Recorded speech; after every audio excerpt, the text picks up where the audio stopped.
Namo Tathā Bhagavato Arahato Samma Sambuddhassa. Namo Tassa Bhagavato Arahato Samma Sambuddhassa. Namo Tassa Bhagavato Arahato Samma Sambuddhassa. Good evening, everyone.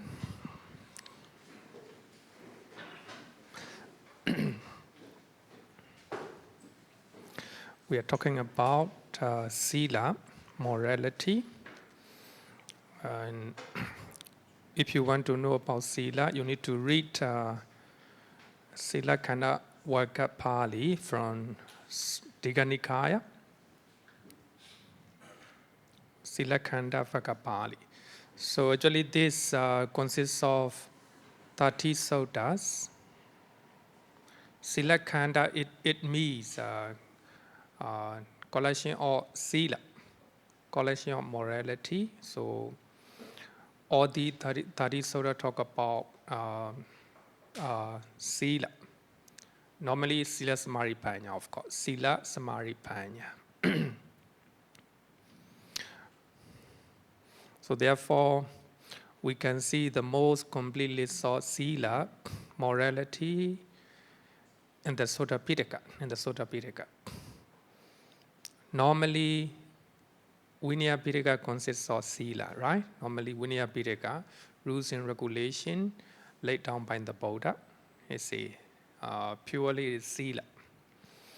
But when you want to learn about Sīla, morality in Sutta Pitaka, so you need to read Sīlakkhandavagga Pāli. So you don't need to read every sutta. Just read only one sutta, enough. The first and second one. But second sutta is more systematic, and also it talk about in sequence. When you read second sutta, Samanyaphala Sutta, so you will learn graduate teaching. So the Buddha talk about Sīla, then the Buddha talk about Samadhi, concentration. Ultimately, the Buddha talk about Panya, wisdom. So therefore, when we are talking about meditation, I will give you a translation of Samanyaphala Sutta, second sutta in Digha Nikaya. So this is a very good sutta. All the sutta from Sīlakkhandavagga Pāli listed morality into three categories. So the first one we call it Chula Sīla, shorter section on morality. Another one, smaller Sīla. Second one is the Majjhima Sīla, the intermediate section on morality, which are important than the first one, of course, Then the last one, Mahasi, the long section on morality. Of course, subtle kinds of Sīla are mentioned under the Mahasi. So actually, I will not go in detail. So if you want to know more about the nature of Sīla, I think you can read. Maybe one of them, I will give you one example. As a Buddhist monk, we are not allowed to perform wedding ceremony. We are not allowed to perform wedding ceremony. So actually in Buddhism, wedding or marriage, just a secular affair. It's nothing to do with Buddhism, nothing to do with the religion, If two parents are parents from both sides agree, that is a marriage. That's a marriage. In Myanmar, if somebody want to get married, if 7 houses 7 houses from neighboring, they agree, they acknowledge. That's complete. You don't need to go to the, the office. You don't need to go to office. That's a traditional wedding ceremony. Of course, nowadays, people go to office, sign. I mean, as a Buddhist monk, we are not allowed to interfere, marriage or wedding ceremony. So this is a Sīla, morality, as a Buddhist monk. I think nowadays it's quite clear, right? Quite clear. Even in the West, in earlier time, if you do not go to religious institution like a church, your marriage is not considered as a official one, right? But nowadays, I think people are getting married by signing. So marriage become like a secular affair. So therefore, but sometimes people, newly married couple come to our temple, but we do blessing for their future, happy life. We do blessing. So we are not engaging in wedding ceremony or marriage. One time, our secretary announced on that blessing ceremony, she announced wedding ceremony. I told her, no, this is not a wedding ceremony. If we use as a wedding ceremony, it's not according with the moral concept, morality. So that's very important, right? If you look at, sociology, if you study sociology, so you will find this moral conduct or Sīla, the importance of this Sīla, right? Importance of this Sīla. And also, like astrology, monks are not allowed to, perform, prediction or astrology, not allowed to do so. Because suppose if I do astrology, many people will come to me, then they will make a lot of offering. Yeah? They will make a lot of offering. That I don't need to care to everyone. Because I have money, right? Then people, I do prediction or I do palmistry or astrology. Many people will come to me, then they will offer, right? A lot. So I don't need to care other devotees. Huh? I don't need to care. So therefore, astrology like that, all these are under the Sīla. You can read, I think it's very, very good, very good. Sīlakkhandavagga Pali. Now I will go to another category. So according to Visuddhimagga, the path of purification, we have 4 types of Sīla. If you learn 4 types of Sīla, you will understand the nature of Sīla in Buddhism, right? So the first one is morality or rules and regulation. The morality or rules, restraint. You need to control, not to break rules and regulations laid down by the Buddha. So as a monk, we have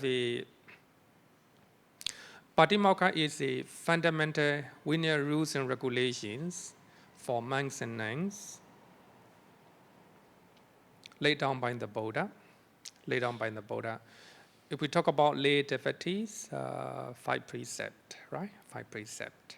So this is a Patimokka. So as a monks, we have 227 rules and regulations, major rules and regulations laid down by the Buddha. So we have to abide by those rules and regulations. according to Visuddhimagga, if you count all the rules and regulations, the Vinaya Pitaka, we will have nearly about 92 billion rules and regulations.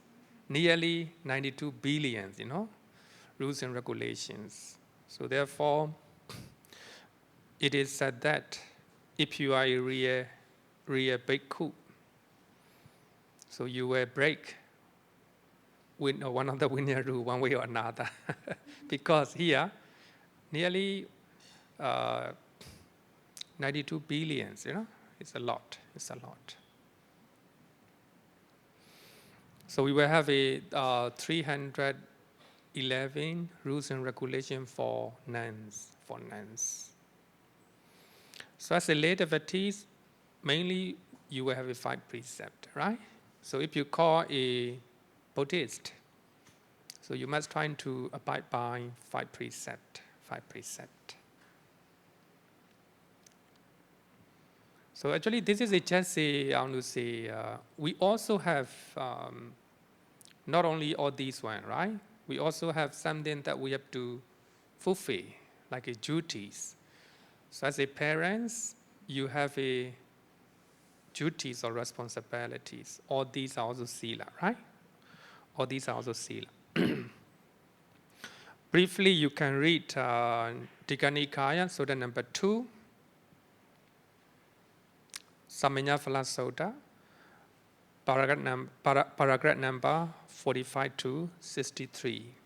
Not in detail, just I just give you a summary or example.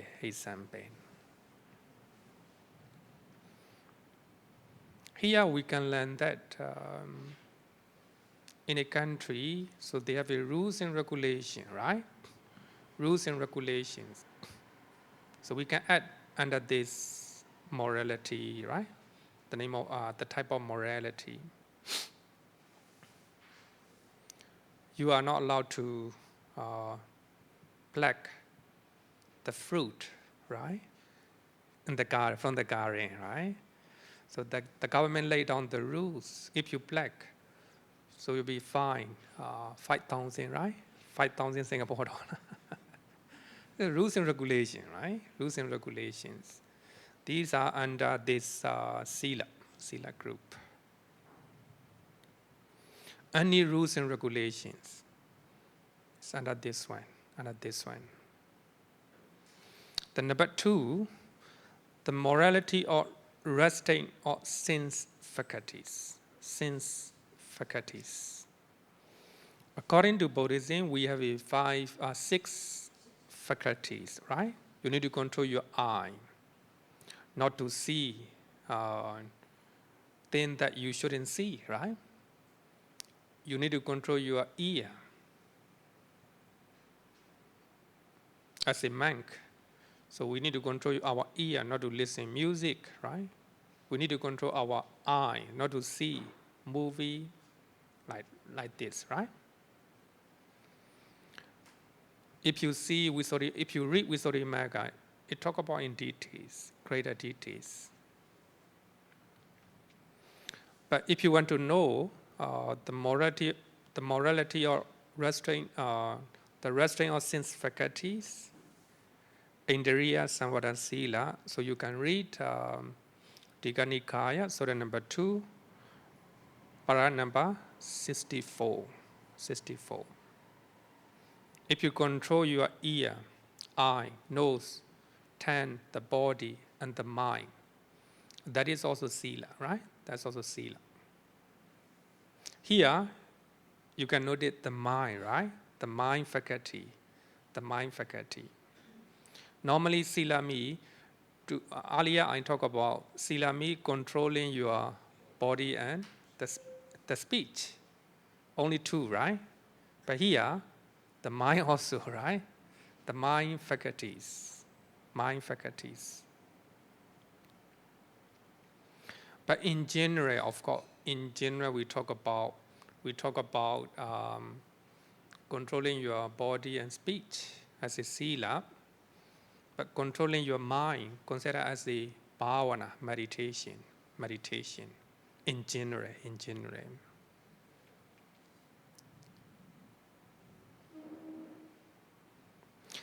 Then another one is the morality or purity or livelihood. The purity or livelihood. So your livelihood, your living must be pure, not connected with killing, stealing, sexual misconduct, etc. All these one. But as a monk, as a Buddhist monk, it is more than that. It's more than that. If somebody is not invited, we cannot ask something. We cannot ask something. Anything. We can ask our parents. We can ask our parents. We can ask something. The one who is invited.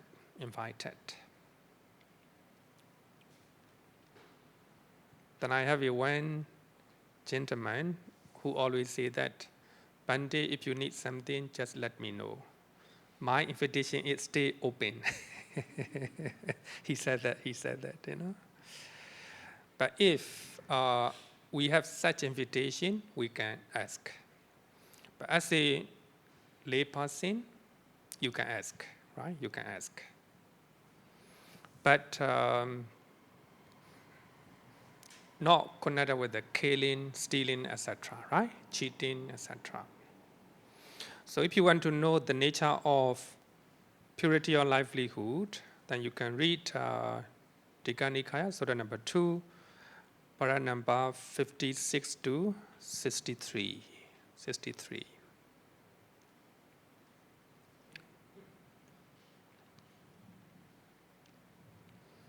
So one of them is like astrology, like that, or this one. So livelihood, like a wedding, right? Wedding, marriage. So there's also our livelihood is not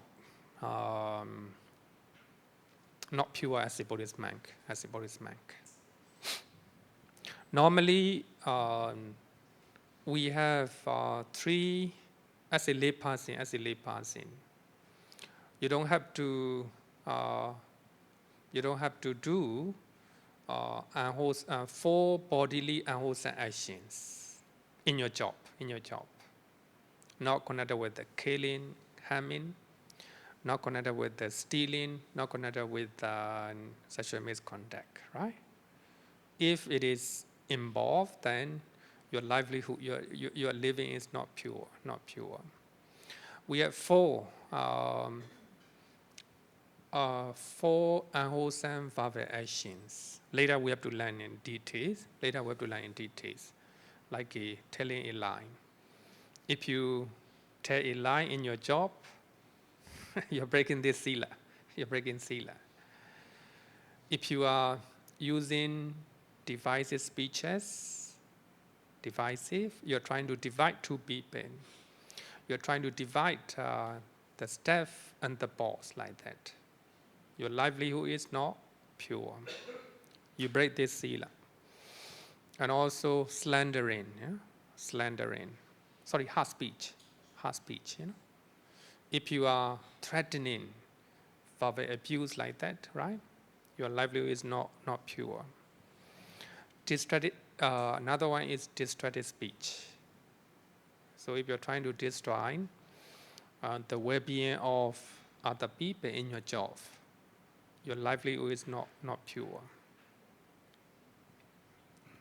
So if you are living, or if your job is involved all these wrongdoings, you're breaking this Sīla, morality or purity of livelihood. As a monk and nuns, more than that. Later, I was trying to differentiate between the morality of lay person and morality of monastics. And the last one is the morality concerning with requisites. Normally, we have 4 requisites. How to say that? dwellings, monasteries, food, clothing, medicine. Only four. We call it 4 requisites. So when you're using these 4 requisites, so then that you need to contemplate or you think about. So when you are using the rope, not for beauty, it's not for beauty. It is for to protect, the weather, cold weather and hot weather, and to protect for your body. That's all. So I think if you can read, when you read Majjhima Nikāya, Sutta number 2, Parat number 30 to 60, so you will know the purpose of using dwellings, monasteries, and the purpose of using eating food, using medicine, and also wearing the rope. And also by this you can learn, the purpose of wearing the rope, right? Wearing the cloth. Normally, of course, the life of lay people is different from the life of a monk. But you can try to, copy, right? You can try to copy. So when we are using 4 requisites, so we have to contemplate. We have to think about, all these are the reason why we are using them. The reason why we are using them. The morality concerning with the 4 requisites. So these are the 4 types of Sīla mentioned in Visuddhimagga. So not only rules and regulations laid down by the Buddha, so we need to control our 6 senses, and also we need to care of our livelihood. And also when we are using requisites, so we have to contemplate. As a lay person, same thing, right? When you are eating food, why you are eating the food? Later I will talk about it. I will quote these, when I talk about the food, then I will quote this sutta. Not for beauty, not for strength. It is for to sustain our body and to do, to continue our study, our teaching, our practice, like that. So when you read Majjhima Nikāya, Sutta number 2, then you will know the purpose, right? These are the 4 types of Sīla. 4 types of Sīla. Up to here, any question? Any question up to here? Okay. Can you wait for a while? Bhante, I'm going to talk about item 3, morality of purity of livelihood. If a cook in a restaurant has to kill live animals or live crabs, prawns, and so forth, in order to serve the order called by the customers. So even though he has no intention, how can I just want to differentiate. He has to kill in order to prepare the food. So there is an intent, and therefore he has to do it in order to cook the food. So how pure is this livelihood from a Sīla perspective? It's not pure because it involves killing, right? As long as it involves killing, I mean, as a cook, right? As a cook in the restaurant, you meet restaurants, Yes. restaurant, yeah. It involves killing, so his livelihood is not pure, yeah. Okay. Then what about another situation, say if it's a kindergarten teacher who take care of small children, but the way he treats the children with cruelty, beats them, scolds them during the care. So even the livelihood is a teacher or a acting parent, could I also say that the purity for this person in terms of livelihood is not pure? Good point. It's good point. So therefore, in Buddhism, you can see that pure livelihood is not depend on what you do, right? What you do.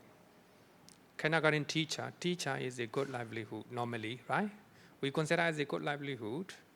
If kindergarten teacher is using abusive speeches or threatening or verbal abuse to the children, it involves, right? Verbal and wholesome actions. So her livelihood is not pure. So it's a good example. As a daughter, same thing, right? Normally, medical daughter is considered as a good livelihood. But if he trying to cheat to the patients, right? To the patients, like overcharging, charging a lot of money, and also trying not to take care of the patients, then the patient die, right?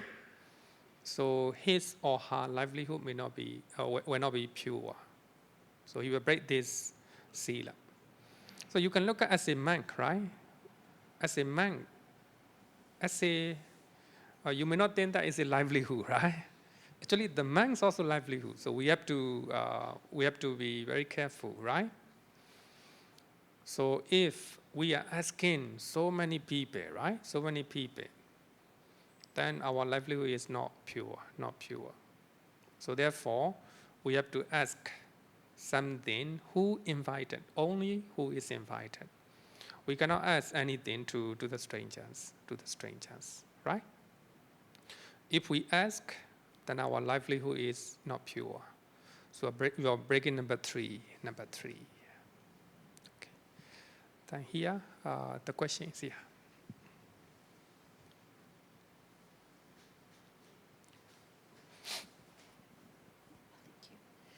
Thank you, Pandey. Pandey, I want to ask, why is it that the monks cannot conduct a wedding ceremony? Because in the church, they also have wedding ceremony conducted by the pastor. So I was just very curious. I know that you cannot do matchmaking.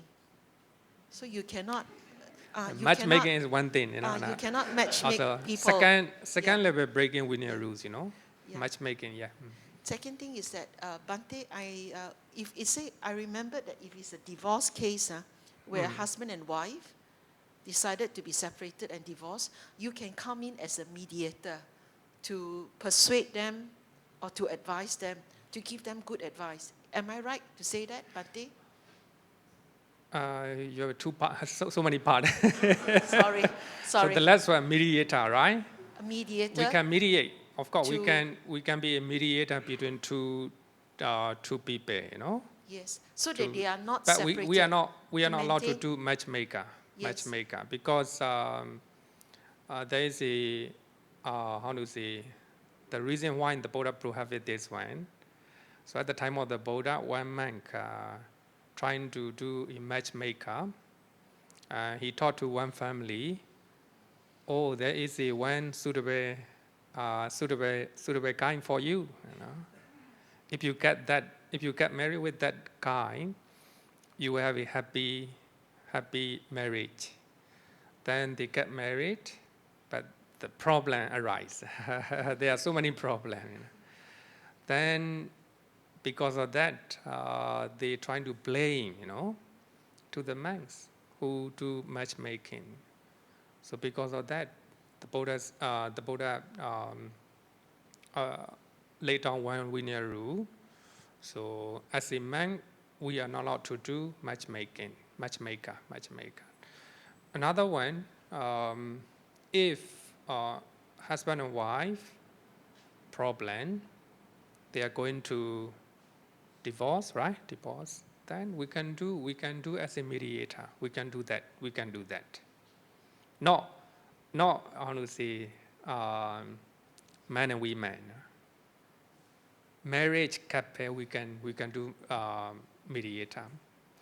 Another one, why we are not allowed to perform wedding ceremony? Actually, it's very quite clear, right? Some religion, according to their religious law, if somebody is outside of their religion, but before they get married, they have to convert to their religion, right? It's really not fair, right? No, normally it's not fair, actually, openly speaking. People have the right to believe their own religion. So suppose if I perform wedding ceremony, forcing the other guy to convert to Buddhism. So it's not fair. And also, if there the problem may arise, right? Because of that. So therefore, Buddhism consider marriage or wedding ceremony as a secular affair. Even if two Buddhists? No, not allowed to do so. Because there will be a lot of consequences, right? If normally the couple not going well, the problem will come to you. And also, the religion will take advantage of all these one. So it's happening, it's happening. So therefore, in the West, so they're trying to promote secularism. They're trying to divide politics as well as a marriage as a secular affair. Actually, Buddhism is advanced, Even earlier time, the Buddha already prohibited, right? I think it's important. It is just secular affair, so you can decide what you do. So therefore, I give an example of marriage in Myanmar, right? Two men and women want to get married, then 7 houses from neighboring area agree. This is the official marriage. But I think nowadays, if you go to the court and you sign, that'll be the best, right? Just a secular affair. I just want to add that, Bhante, I had my wedding ceremony in Mangala Vihara. It's not a wedding ceremony. No. Blessing ceremony, I had my wedding in Mangala Vihara 30 years ago. Yeah, it's not a wedding, After you get married, right? It was the actual day was held in Mangala Vihara. I mean, you sign, No, it's not the signature. It's just an event. Or event. After that, you consider as an official marriage. I don't consider it as official. Official is with the ROM, Registrar of Marriage. Yeah. That's a that is real the marriage. Official one, Yeah, with official the marriage. certificate. So here it's just a symbolic. As I earlier said, that it's not a wedding. Yes, it's not a wedding. But you may consider as a wedding. As a monk, if you perform as a wedding ceremony, it's a breaking maybe number 3, right? Number three. So it is a blessing ceremony, not a wedding. Blessing, yeah. So we bless you to have a happy marriage life, right? Okay, any question? Okay, yeah.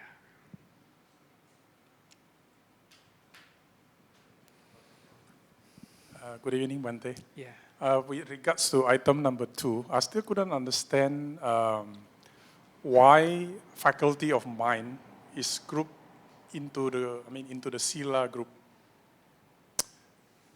Because as you know, like as Bhante mentioned, it is part of bhavana, basically. Okay. Yeah. Then is it like regarding of controlling our mind? For example, I see a mosquito, I'm thinking of killing it, but eventually, actually, I do not kill it because I know it will break the Sīla of taking a life. Yeah. But if I don't kill it, but my mind start to think of killing it, does that mean it breaks these faculties of our mind in terms of the purity of Sīla? Thank you, Bhante. If you think about killing mosquito, you mean is it breaking number 2, right? Yeah, actually, according to this, I am breaking. According to this. Yeah, you're right. So therefore, maybe I will go to another category so that it's clear, right? This is from Jataka commentary. So according to Jataka commentary, so we have 3 types of Sīla. Number 1, bodily morality, verbal morality, and mental morality. According to commentary, according to Jataka commentary. So as far as I know, only this place, mental morality is mentioned. So so therefore, in the other commentaries, especially Vinaya commentaries, it said that there is no offense in the mind door. If you have intention to kill mosquito, it's not an offense according to Vinaya commentary. Also, another place, not a single rule was laid down in the mind door. So therefore, Visuddhimagga said that the Sīla is just only body and vave, only the mouth and body, that's all, that's all. Not in the mind. But of course, if you look at the other category, 4 category, the morality to control our senses, right? If you cannot control our mind, that is breaking, right? It seems that. So therefore, maybe we can say that in general, Sīla means controlling your body and speech, not to do any wrongdoings. And also you trying to use your body and speech to do good things. That is a Sīla. And also one interesting thing that is mentioned in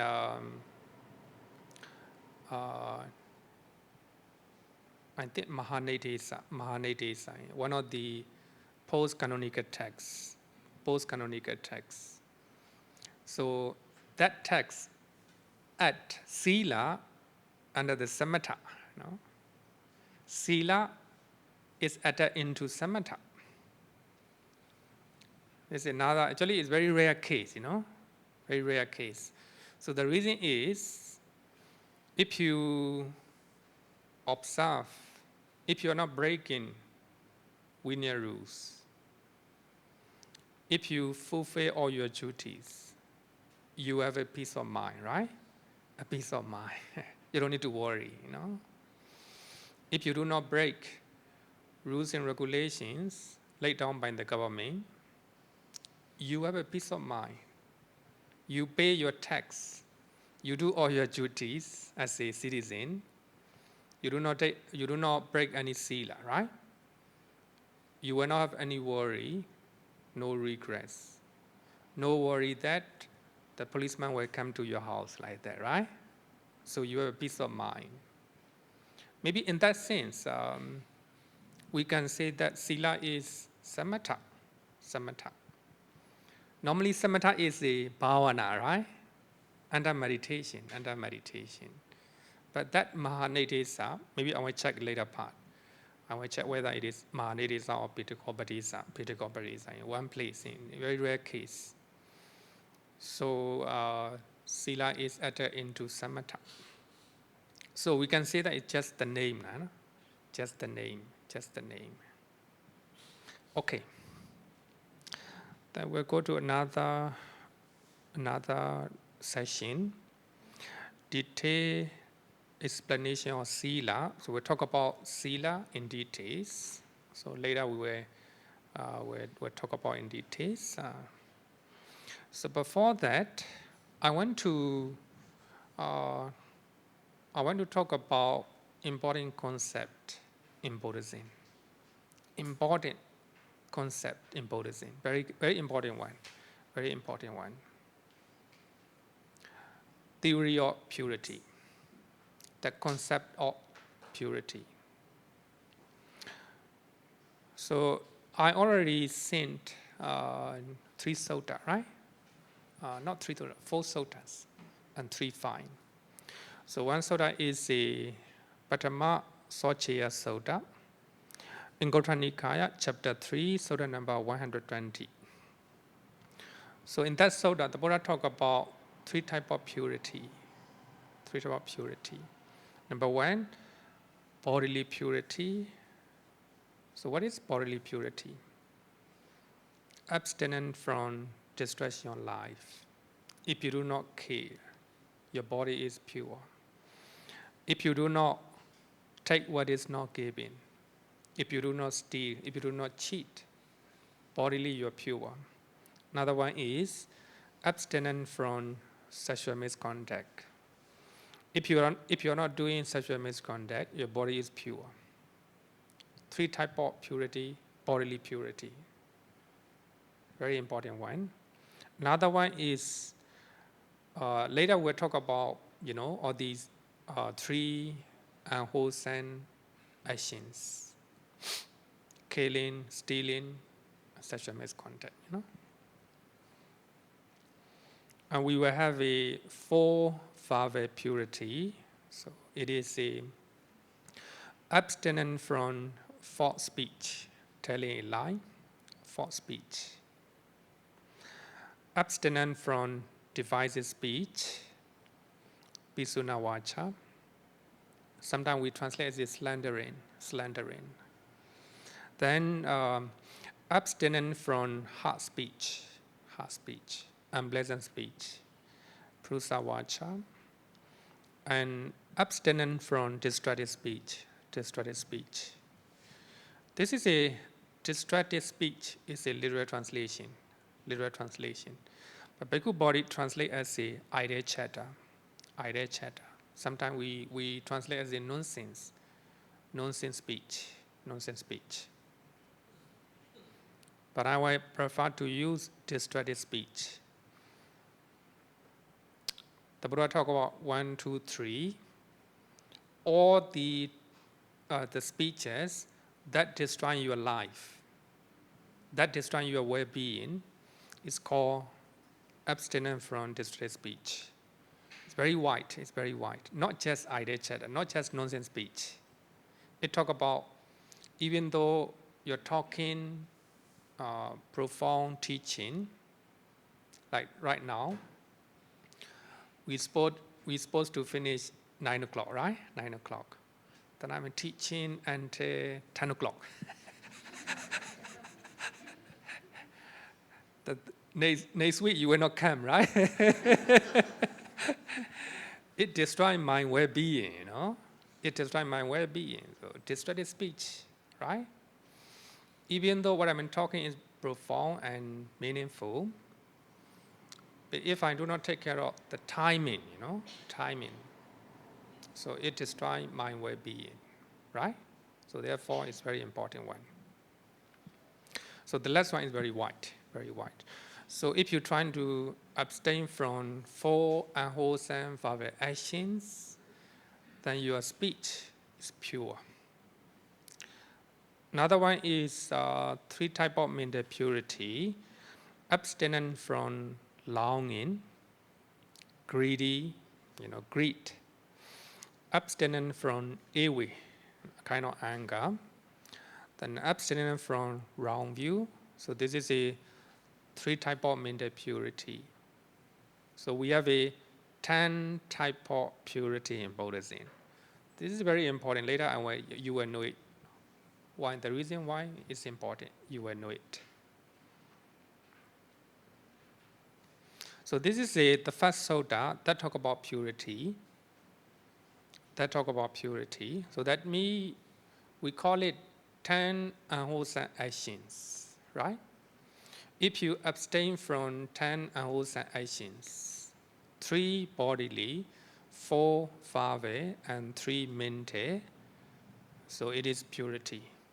You have a purity of body, then purity of father, and father purity and mental purity, right? Mental purity. So second sutta on purity talk about the purity for those who are practicing to achieve the advanced attainments like jhanas and supramundane magga and phala, right? Magga and phalas. So it is not for normal people, not for normal people. Those who are practicing to attain nibbana, or those who are practicing to attain jhana, right? Jhana. So therefore, abstinence from killing or the same, killing the same, stealing the same, but we need to replace sexual misconduct with the abstinence from sexual activity, any type of sexual activities. So therefore, in the first sutta, the Buddha talk about some people, ikicho, but in second sutta, the Buddha talk about bhikkhu, monk. Actually, monk is not just for monk. It is someone who is trying to attain spiritual achievement. It can be nuns, it can be layperson, So instead of sexual misconduct, so we have to abstain from any type of sexual activities. Later we'll talk about in details.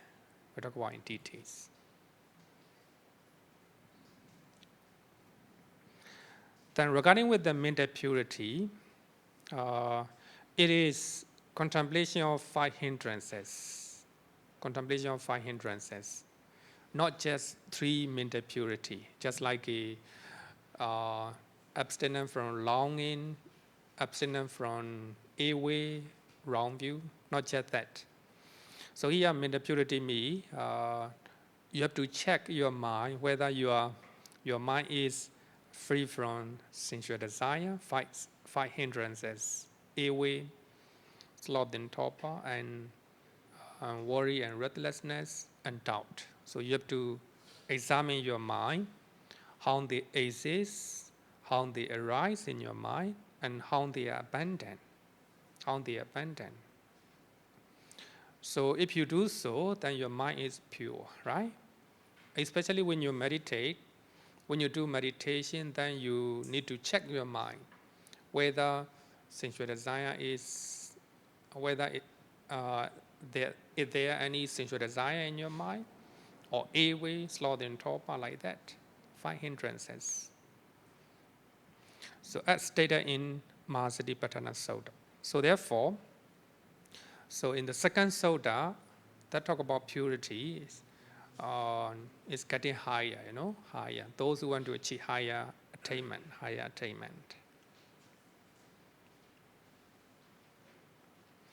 Then, when you look at what the Buddha taught in that sutta is, pure in body, pure in speech, pure in mind, without taints. Actually, without taints, especially for talk about arahant, without taints. So they call the pure one accomplished in purity.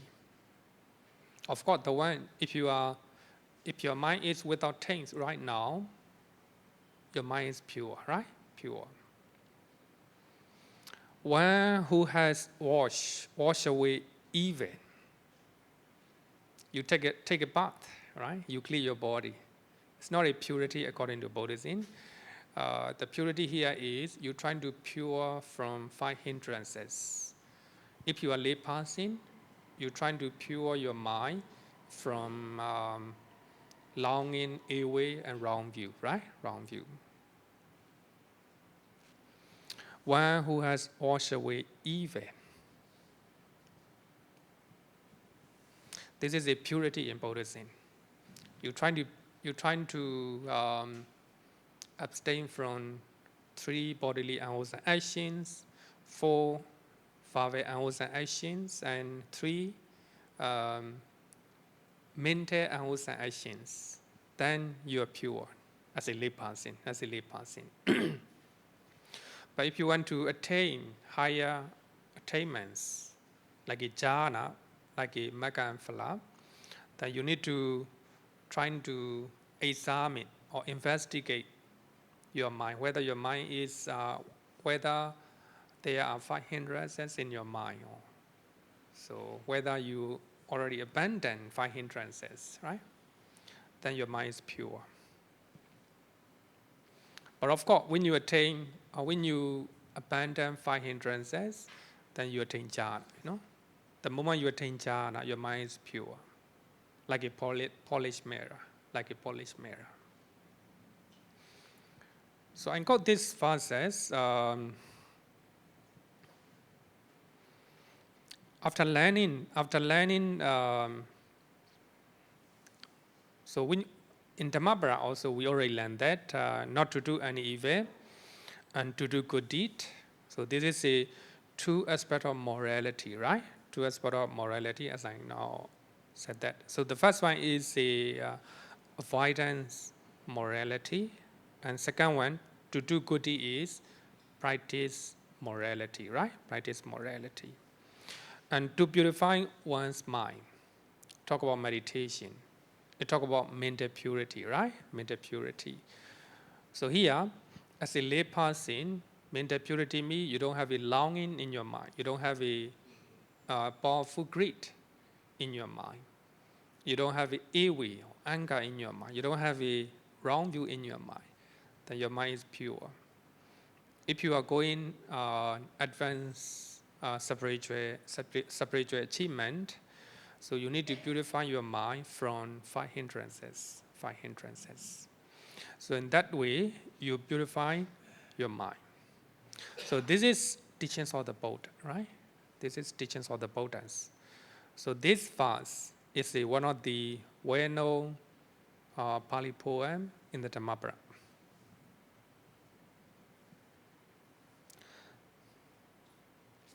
Then I will talk about one sutta in Saṅgārava Sutta. Then you will notice the importance of purity, the concept of purity in Buddhism. The concept of purity in Buddhism. Saṅgārava Sutta, Samyutta Nikāya, chapter 7, sutta number 21. Sutta number 21. Saṅgārava is a Brahmin who is a practitioner of water purification. The one who believes that he can purify his evil deed by washing in the water. So therefore, he always immerses himself in water at dusk and at dawn. Early morning, he will go into the river and immerse himself in the water. He believes that by doing so, his evil deed will wash away. Then in the evening also, he will go into the river, immerse himself in the water. He did that. All the evil deed that he have done in the daytime wash away. That's about water purification, water purification.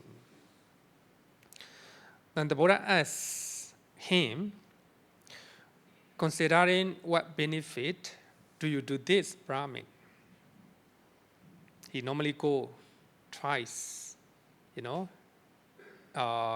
immerse in the water, Why do you do that? The Brahmin said that, here, Master Gautama, wherever evil deed I have done during the day, I wash away by bathing at dusk. Wherever evil deed I have done at night, I wash away by bathing at dawn. Actually, this concept, this tradition, or this rites and ritual, still doing in India. Still doing in India,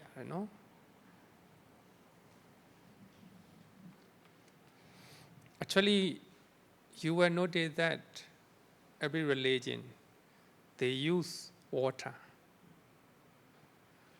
Water is important part of any religion, almost any religion, right? Water and fire. Because the water represents purity, right? Water represents purity. Here also, in the morning he go and dive into the water. He think that all evil deed that he have done in the night time wash away. Evening he go, the water wash away all his unwholesome deed.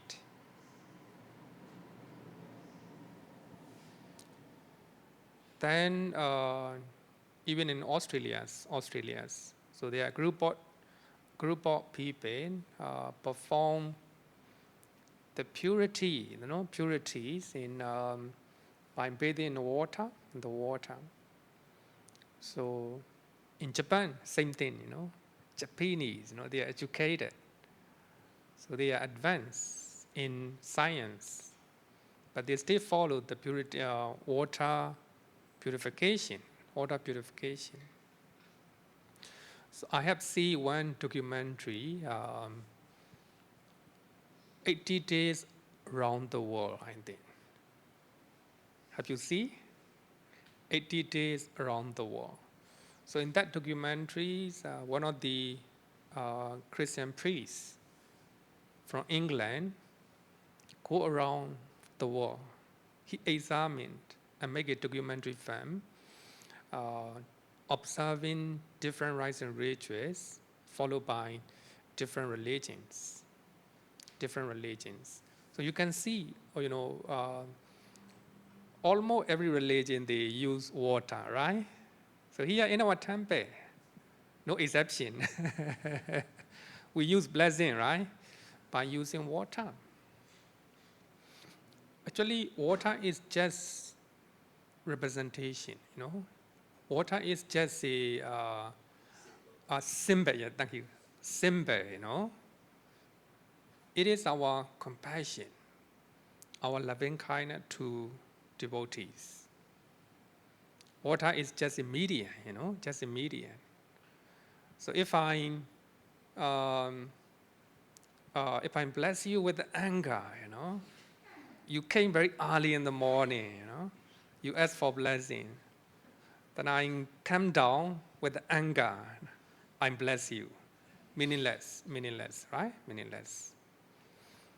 Water is just a symbol, It talk about it about our compassion, loving kindness. So even our temple, right? We use water as a kind of symbol, No exception. But here, this temple is very lucky. We use less rites and rituals, So this temple is a education center. So we're trying to provide teachings of the Buddha. Here you can see that, right? The concept of purity in Buddhism, very important key, very important one. I think in that documentary, 80 Days Around the World, in that documentary, talk about the custom in Japan. All the men, so they take out their clothes, they just wear only small piece of clothes. Then they, early in the morning, very cold, very cold. They go into the ocean, they wash. Then very old man, I think about 70 plus, and he talked to the cameraman. Then after, immersing water in, coming out from the ocean, he said that I became a new baby. Like a new baby, he said that. I became like a new baby, No evil actions throughout the years. So stay doing that in Japan, Everywhere, every religion. So they, the concept of purity is connected with the water, right? Water. But here, the Buddha said that no. The concept of purity is if you do not do any wrongdoings by body, by speech, by mind, you're pure, right? You don't need to use any water, right? Even you don't need to do blessing, blessing. Then the Brahmin said that, Master Gautama, whatever evil deed I have done during the day, I wash away by bathing at dusk. wherever evil deed I have done at night, I wash away by bathing at dawn. Then the Buddha said that the Dhamma is a lake with the photo of virtue. The Dhamma is a lake with the photo of virtue. Virtue means the four is the shallow part, right? Shallow part of the lake. Then Sīla is similar. Sīla is just the beginning, Sīla is a foundation to go to concentration and wisdom. So here, the Dhamma is the lake with the photo of virtue, a limpid lake, the good praise to the good. It is a limpid lake where the knowledge masters go to bathe. The knowledge master represent to the Buddha, Arahant, Pachika Buddha. Go to bathe and dry limp, cross to the far shore. Dry limp. So they go to the Dhamma lake and they wash their evil deed and they cross to the far shore. Far shore represent to the Nibbana. So that means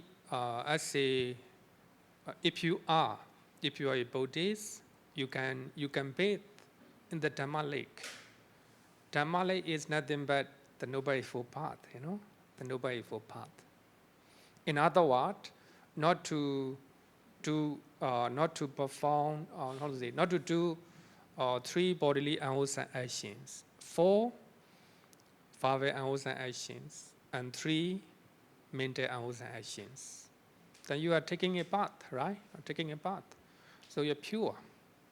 Then you can even go to, you can even cross to the far shore. Far shore means you will attain a bath. So this is a purity in Buddhism. That's very important concept. Very important concept. Then I will quote one sutta. Sorry, not a sutta. It's a Therīgāthā. Let's talk about it. It is about Puṇṇikā Therī. Actually, here we have it in the Pali Canon. So we have 2 texts, Therīgāthā and Therīgāthā. Therīgāthā talk about the story of the Theras or monks who became enlightened person, who became an arahant. See, they talk about their own life, their own stories. The reason is by listening their own story, other monks, so they can learn lesson from them. So another text is a Therīgāthā. It is a group of Pali poem that talk about the story of bhikkhunis. So they talk about their life, how they became a bhikkhuni, how they attain enlightenment. So this story of Puṇṇikā Therī also interesting one. So she was a slave in Anathapindika house. She is a slave. So she have to stay there. There are many slaves in Anathapindika house. So every morning, so she have to go to the river and carry the water. And then when you read the story, you will learn. Puṇṇikā Therīgāthā, Kara number 236. So when you talk about Therāgāthā and Therīgāthā, when you see the number, it is the number of the Pali poem. The number of the Pali poem. Very easy to find out. Therāgāthā, Kara number 236, or Pali poem number 236. I am a water carrier. Even in the cold weather, I have always gone down to the water, even, in the cold weather. You can see that. Early in the morning, very cold. I have always gone down to the water, terrified by fear of punishment from the noble ladies. Terrifying, afraid of, punishment. Harassed by fear of verbal abuse and displeasure. So she doesn't want to go down to the water normally, but she go there because afraid of punishment and also verbal abuse. What are you afraid of? Actually, by that time, a Brahmin is, diving in the water. Early in the morning, very cold. A Brahmin immersing himself in water. Then she is talking to the Brahmin. What are you afraid of, Brahmin, when you constantly go down to the water? Because every morning she sees. With the trembling limbs, you experience, I think not every, very cold, very great, very great cold. What are you afraid of, Brahmin, when you constantly go down to the water with the trembling limbs? You experience very cold, very great cold. I think it's very clear, right? Very clear. Then the Brahmin replies, because it is in India, right? Everybody knows that they go to the water to purify themselves, right? So therefore the Brahmin said that, but you already know the answer. Lady Puṇṇikā, you ask one who is doing good action. So he is doing good action, good deed, and thereby blocking off evil action. Normally he said that. He is doing wholesome deed. So he's trying to block in evil action.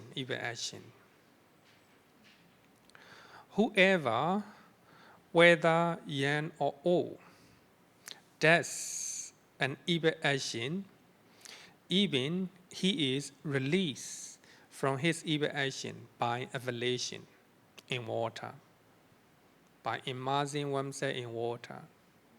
So the water purifying their evil deed, right? Their evil deed. Even nowadays, right? Even nowadays. So this rites and ritual is very powerful, very powerful.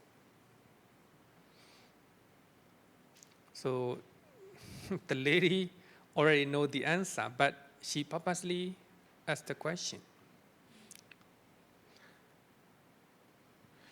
A young lady, Puṇṇikā, replies, who indeed told you this? Ignorant to the ignorance, truly he is released from his evil action by evaluation in water. Who told you? Then the lady said that, now, if this is so, all the frogs and tortoises will go to the heaven, alligators and crocodiles, and the other water will go to heaven. Very good point, very good point. And she said that sheep butchers, pork butchers, fishermen, animal trappers, thieves, and executioners, and other evildoers, even they were released from their evil action by evaluation in water.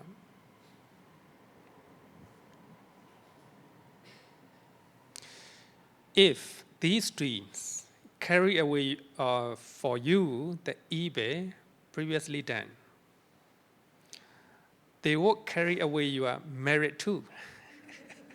Your good deed too, right? Logical. Thereby, you will be deprived of both. You will not have any evil deed and good deed, right? You go down to the water to wash away your evil deed. Of course, if it is so, wash away. How about good deed? good deed also, right? Very good point. So therefore, the Brahmin is convinced. So the action he do is meaningless. Then later he became Buddhist. Go to the monastery, then he learned the Dharma, he practiced. So it's very interesting. The lady Puṇṇikā is a slave in Anathapindika house. So she learned the Dharma from the Buddha, and later she became a bhikkhuni, nuns. So even though he is a slave, so when she became a bhikkhuni, the most important thing is Sīla, Samadhi, Panya, morality, concentration, and wisdom. So according to her seniorities, she will have she receive respect, and also any kind of respect from other bhikkhunis, right? Bhikkhunis. So here I think we can learn that according to Brahminism, so they go down to the water to purify their evil deed. But according to Buddhism, it's not so, right? It's not so. It will not pure your good deed. How to say the argument is very, very powerful, right? Frogs, lakes, fish, and alligator, they're very pure, right? They live in the water. So therefore, here also one thing regarding with the vegetarianism. So people who are eating meat, they always argue that if eating vegetable is good, how about the corn? The corn, they eat the grass, right? So the food does not convey any purity and impurity, right? Purity and impurity. So later I will quote one sutta, Amakanda Sutta, that talk about vegetarianism, right? Okay, so this is the statement from the Pali Canon. Then I want to quote about rites and rituals in Jainism, from History of Indian Literature, not from original text. Jain text, the Sīlakkhandavagga assays some of the Brahminical rules. If it were true that perfection can be attained by evaluation, cleansing with the cold water, then fishes, tortoises, snakes will attain the higher perfection. Same thing, right? Same thing, If water really wash away the evil deed, then it must wash away the good deed as well. Same concept, same concept. Brahmin assert that perfection is to be attained by daily lighting of the fire. If this were true, smith, artisan, or a similar nature will attain the higher sanctity, right? Sanctity. It's a good point, right? Brahminism, they use fire. If fire carry perfection, then smith, artisans, and similar nature also they will have a higher sanctity, higher perfection, right? So therefore, there are a lot of similarity between Buddhism and Jainism. There are some differences. So later we will have to learn. I will talk about some of the concept, some of the morality in Jainism. So when you talk about vegetarianism, when we talk about suicide, when you talk about killing, etc., we're trying to compare, between Buddhist morality and Jainism morality. But here you can say that same argument, right? Same argument. But when we talk about, when you read history of Indian literature, history of Indian literature, we can say that Jain texts developed later. They might have copied some of the idea from Buddhism, even Brahminism, even Hinduism. Some of the scholars, they're trying to compare, Brahminism before Buddhism and Brahminism after Buddhism. So they make a conclusion that even the Brahminism, they borrow many ideas from Buddhism. So one of them is vegetarianism. Earlier they eat meat. Later part they try to borrow from Buddhist idea, probably from Mahayana Buddhism. Okay. So regarding with the rites and rituals, I want to quote from what the Buddhists believe, written by Venerable Keshari Dhammananda. I think many of you know him, right? What the Buddhists believe. If you want to know Buddhist teaching, then you should read this book, What Buddhists Believe. So I want to recommend three books. So the first one is the Buddha and his teaching, written by Narada Mahathera. So you can buy from here, from Pali College. Is it combined? Not only to students, right? Only to the students. I don't know. Another one is What the Buddha Taught, written by Wabula Rahula. Another one is What Buddhists Believe. So these are three books.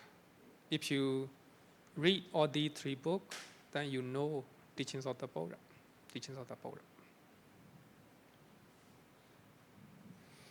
If you attend this course until the end, you will know the teachings of the Buddha more completely. Okay, so this one, regarding with the rites and ritual in Buddhism, I want to quote from what the Buddhists believe. Very beautiful.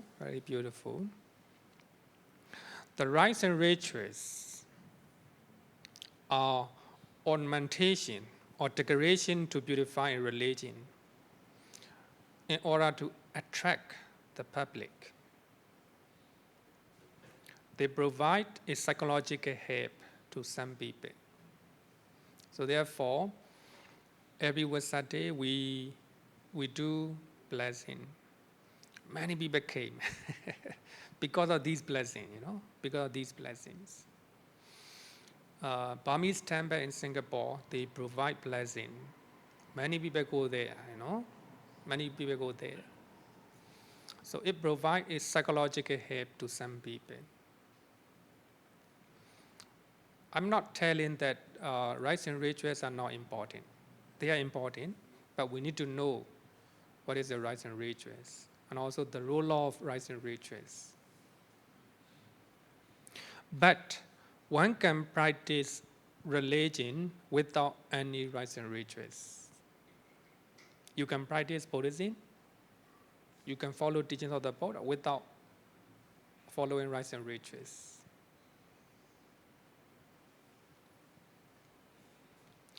Certain rites and rituals that people consider as the most important aspect of their religion for their salvation are not considered as such in Buddhism. Salvation, right? Salvation. Normally they use water to purify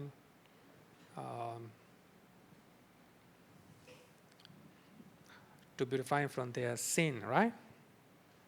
According to the Buddha, one should not cling to such practices for his spiritual development or mental purity. If you are clinging to rites and rituals, that will block your spiritual spirituality or mental purity. Mental purity. So therefore, we need to try to detach, or we need to try to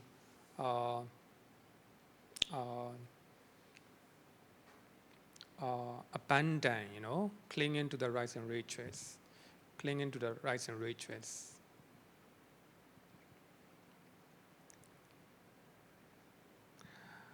I think a few years ago, I read, the story of people who converted to different religions. Buddhists convert to Christianity, Christian convert to Islam, like that, and Christian convert to Buddhism. Then I read about story of a young lady, young girl, not lady, young girl. She converted to Christianity at the age of 30 or 40, very young. So her argument is she saw a lot of rites and rituals done by his mother and grandmother, like that, grandparents. She said that she no longer see any meanings in those rites and rituals. So therefore, she converted to Christianity. She stayed as a Christian. At the age of 70 or 90, she became free thinker, because she think that she have difficulty to believe creator God. So now, I think that she is a free thinker, atheist.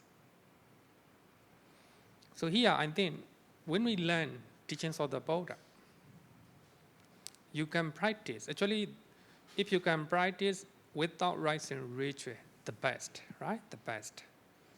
What you have to do is, you have to purify your body by not killing, by not stealing, by not committing such a misconduct like that, right?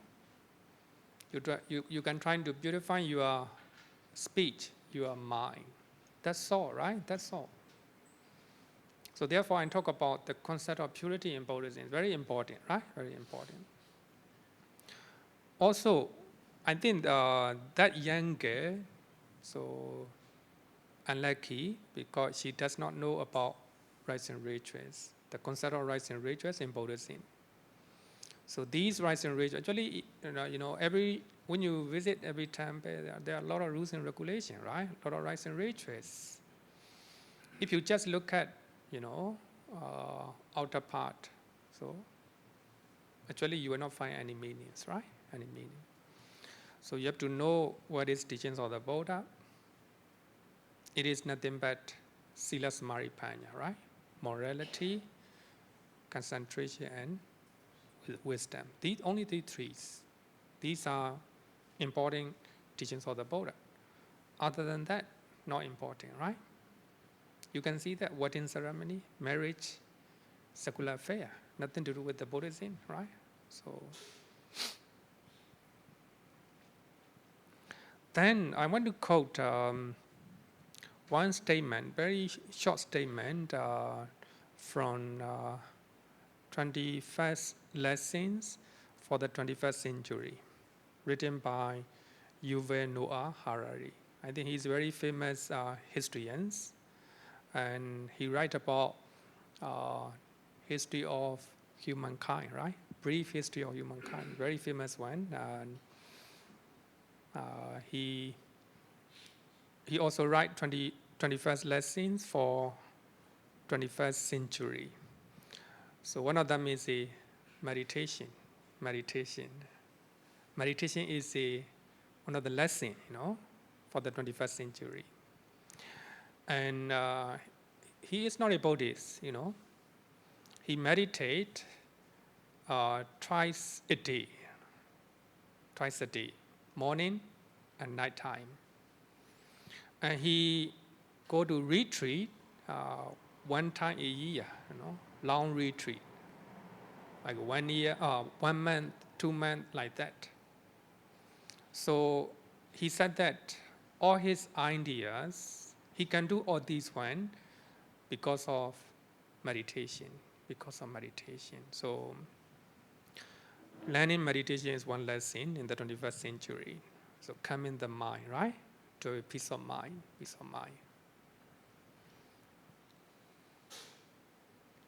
He said that gossip, later we have to learn, gossip. Because of gossip, our language improve. Very interesting, right? Language is one of the subject, one of the things that our languages are improved, communication, become like that. So in that book, he said that regarding with the rites and rituals, he is a Jew, he is a Jew. Of course, he's free thinker. He grown up as a Jew. If you want to know the ultimate truth of life, rites and rituals are a huge obstacle. Very powerful, no? When you observe great religions, Buddhism also, including Buddhism, you can observe every religion, If you are just paying attention to rites and rituals, you will not know the ultimate truth. What is ultimate truth? Suffering, the origin of suffering, cessation of suffering, and the path that leads to cessation of suffering. Of course, according to Abhidhamma, 4, right? Citta, Cetasika, Rupa, Nibbana. But of course, better talk about according to Four Noble Truths.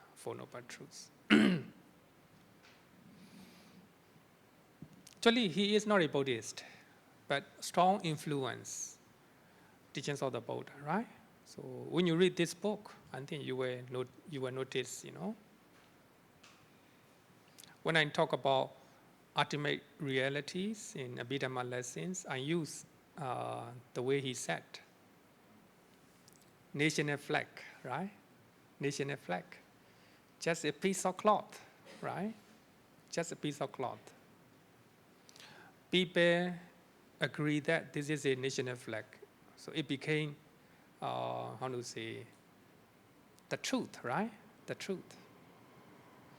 But if we just, if we have a clinging to national flag, then there will be a lot of problem, There will be a lot of problem. So we have to know the national flag is not ultimate reality. It's just a piece of cloth. Ultimate reality is a Citta, Cetasika, Rupa, Nibbana, right? Nibbana. So when you talk about, according to Suttas, ultimate truth is a Four Noble Truths, right? Four Noble Truths. So therefore, when you observe religions, rites and rituals are huge obstacles to see the truth. You can see the story of Ike, right? Story of Ike, who converted to Christianity at the age of 30, still very young. She see rites and rituals, so she see that no value, no meaning. Converted to Christianity. At the age of 70, she, of course, I think she is very thinker, She always think about what is the purpose, what is the meaning. So, according to Yuval Noah Harari, rites and rituals are good obstacles. So I think we need to know that, right? We need to know that. Then I want to conclude with the what the Mahasi Sayadaw said. Mahasi Sayadaw is one of the well-known meditation masters from Myanmar. When he talk about teaching on dependent origination, he talk about rites and rituals. When we talk about rites and rituals, it's very wide, very wide. It's not clear, not clear. And only after reading this one, then I can make a final conclusion. So what is rites and rituals in Buddhism, according to Buddhism? And Mahasi Sayadaw said that any type of practices that are outside of the Noble Eightfold Path can be called an adherence to rites and rituals or clinging to rites and rituals. Very clear, right? You can measure what are the rites and rituals based on the Noble Eightfold Path, the Noble Eightfold Path. Blessing, is it outside of the Noble Eightfold Path? Of course, it's considered as a rites and rituals. But it is meaningful. I'm not blaming, rites and rituals. Some of the rites and rituals are important for faith in the religion, right? In the religion. Like lighting the candle, like a procession, the Katina Day was a celebration where we procession, right? We go around our temple 3 times. It is important. In the Katina Day, you carry the rope, you go around to the temple 3 times, right? While you are carrying the rope, you have a lot of joy in your mind. You are doing serious and wholesome. You are,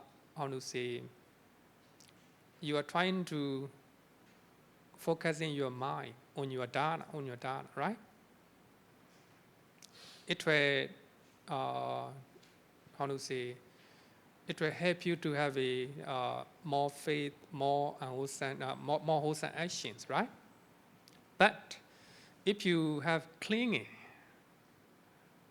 you must go around temple 3 times. It became adherent to rites and rituals. Rites and rituals are important, but you need to know the purpose, the reason why we are doing that, right? We are doing that. So we can practice dana, offering Katina rope, without procession. But doing the procession is important to increase your faith, your wholesome deed, dana. Even this one, right? Even this one. So therefore, any type of practices that are outside of the Noble Eightfold Path can be called rites and rituals. But rites and rituals are, some of the rites and rituals are important to increase our faith, also faith in the Triple Gem. So therefore, it is important to know what are the rites and rituals and the rule of rites and rituals. Most importantly, be careful about rites and rituals because they are great obstacles, to go to the deeper level. So here, I think the concept of purity, I hope that you learn something next week. So we will learn more. Okay, so I think time is up. Then we can call it a day.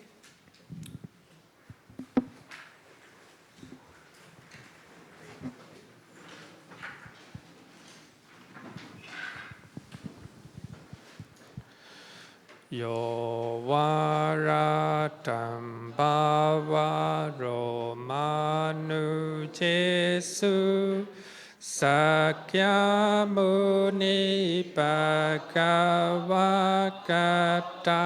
kecho paragato bala viriya samangi Tan sukatan saranathamupemi Ragavi ragama ninjama sokan Dhamma ma saṅgāta ma patikulan Madura mimampa gunan suvipatan Dhamma mimam saranathamupemi Yatha ca te nama apalamahu Chattusu sisu purisa yukesu Attacha pogala dhammata sate Saṅgāmi man saranathamupemi Sadhu, sadhu, sadhu. Good night, everyone.